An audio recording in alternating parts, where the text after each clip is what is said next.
السلام علیکم تمام طلباء طالبات. کل ہم نے شہید سبق پڑھا تھا، اس کے سوال جواب اور الفاظ معنے کر رہے تھے. آج ہم سبق شہید کا مرکزی خیال کریں گے. مرکزی خیال سے پہلے آپ نے حوالہ مصنف ضرور دینا ہے جو کہ آپ کو کتاب میں ملے گا. مرکزی خیال میں آپ نے لکھنا ہے: مرزا ادیب کے تحریر کردہ ڈرامے شہید کا پس منظر پاکستان انڈیا کے 1965 کی جنگ کے ایک سال بعد قصور شہر کی ایک نواحی بستی ہے. اس کے کرداروں میں 11 سال کی ایک بچی رضیہ کے ماں باپ، اس کی پڑوسن شاہدہ اور سایہ شامل ہے.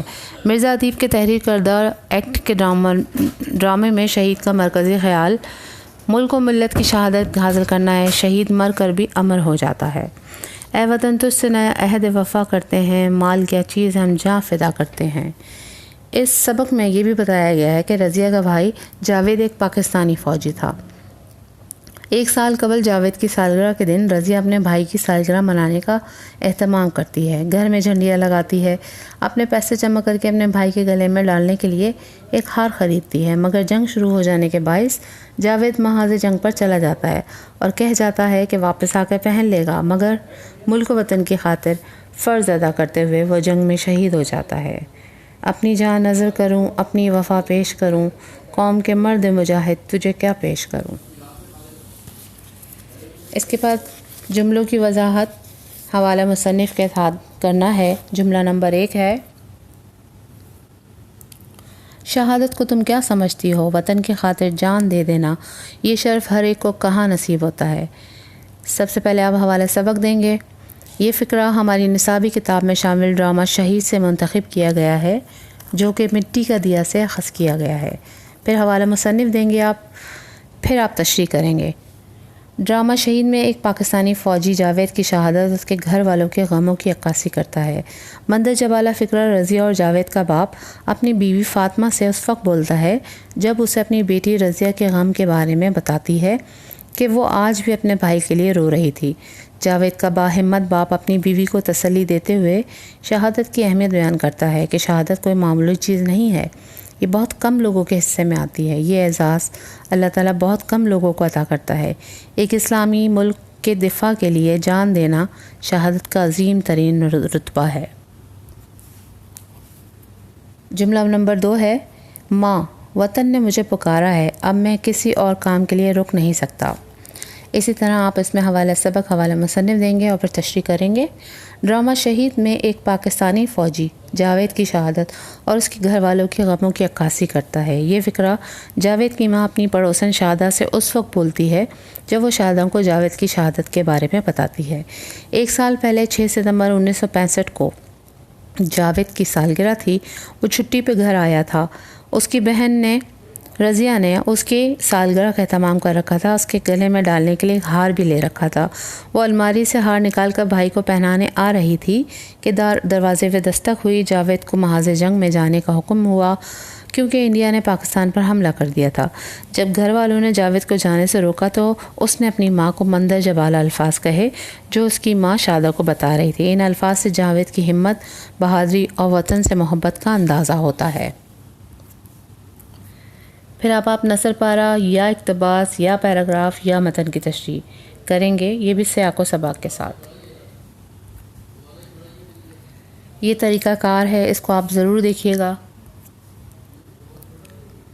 پیراگراف نمبر 1 ہے یا نثر پارہ نمبر 1 ہے: صحن سے ماں کمرے میں داخل ہوتی ہے، یہاں سے لے کر اٹھ کر نظریں جھکائے کھڑی ہو جاتی ہے. یہ کتاب کے صفحہ نمبر میں آپ کو موجود ملے گا. اس میں بھی حوالہ سبق دیتے ہیں، حوالہ مصنف دیتے ہیں، سیاق و سباق دیتے ہیں اور پھر تشریح کرتے ہیں. یہ نثر پارہ ڈرامے کے پہلے سین سے منتخب کیا گیا ہے. رضیہ کا بھائی جاوید ایک سال پہلے اپنی سالگرہ کے دن 1965 کی پاک بھارت جنگ میں شہید ہو جاتا ہے.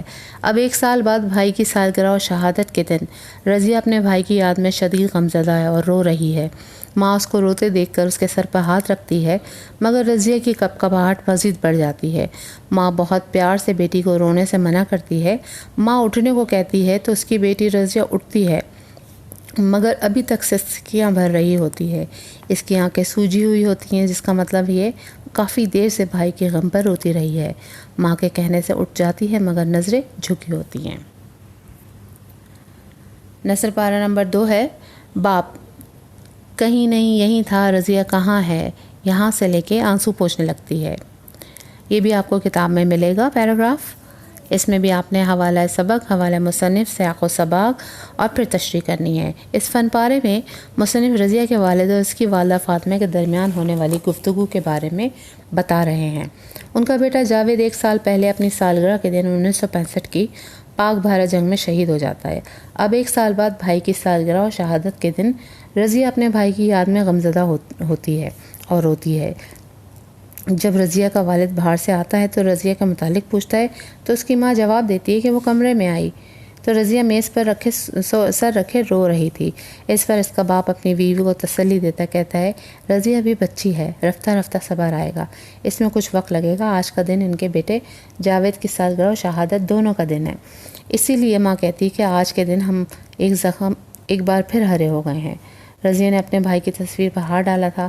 باپ اس کے متعلق پوچھتا ہے اور جاوید کی تصویر کو غور سے دیکھتا ہے، شاید وہ بھی غم کی شدت کو محسوس کر رہا ہے۔ رضیہ کی ماں اپنے شوہر سے دکھ بانٹتے ہوئے یہ کہنے کی کوشش کرتی ہے کہ رضیہ سالگرہ کے بھائی کے گلے میں ہاتھ ڈالنا چاہتی تھی مگر وہ جنگ میں چلا گیا اور شہید ہو گیا۔ اب وہ دوبارہ اس کی تصویر پر ڈال دیا ہے مگر غم کی شدت سے وہ بات پوری نہیں کر پاتی اور اپنے دوپٹے سے اپنے آنسو صاف کرتی ہے۔ نثر پارہ نمبر 3 ہے، رضیہ پسند ہے یہ ہار آپ کو یہاں سے لے کر، مگر میں تمہیں دیکھا کرتا ہوں۔ یہ بھی آپ کو کتاب میں ملے گا۔ اس میں بھی آپ نے حوالہ سبق، حوالہ مصنف، سیاق و سباق دینا ہے اور پھر تشریح کرنی ہے۔ اس فن پارے میں رضیہ اور اس کے بھائی جاوید جو شہید ہو چکا ہے کی روح یا سائے کے درمیان ہونے والی گفتگو بیان کی جا رہی ہے۔ رضیہ کا بھائی جاوید 1 سال پہلے اپنی سالگرہ کے دن 1965 کی پاک بھارت جنگ میں شہید ہو جاتا ہے۔ اب 1 سال بعد بھائی کی سالگرہ اور شہادت کے دن رضیہ اپنے بھائی کی یاد میں شدید غمزدہ ہوتی ہے اور روتی ہے، اور جب باہر نکلتی ہے تو وہ بھائی یا بھائی کے سائے کو دیکھتی ہے۔ رضیہ کا بھائی جاوید کہتا ہے وہ ہار پہننے آیا۔ رضیہ اس کے گلے میں ہار ڈال کے پوچھتی ہے کیا ہار اسے پسند آیا؟ جاوید جواب دیتا ہے کہ میری بہن کا ہار مجھے کیوں پسند نہیں ہوگا، ایسا لگتا ہے کہ اس ہار کو شفق اور قوس قزح کو گون کر بنایا گیا ہے۔ یہ الفاظ ظاہر کرتے ہیں کہ جاوید بھی اپنی بہن سے کتنا پیار کرتا ہوگا۔ وہ دروازے کی طرف دیکھتا ہے اور رضیہ سے پوچھتی ہے تو وہ کہتا ہے کہ اسے جانا ہے۔ جب رضیہ جانے کی وجہ پوچھتی ہے تو وہ جواب دیتا ہے وہ کہاں جائے گا، یہیں رہے گا ہر وقت ہر پل۔ وہ مزید کہتا ہے کہ میں تمہیں دیکھ سکتا ہوں مگر تم مجھے نہیں دیکھ سکتی۔ شکریہ۔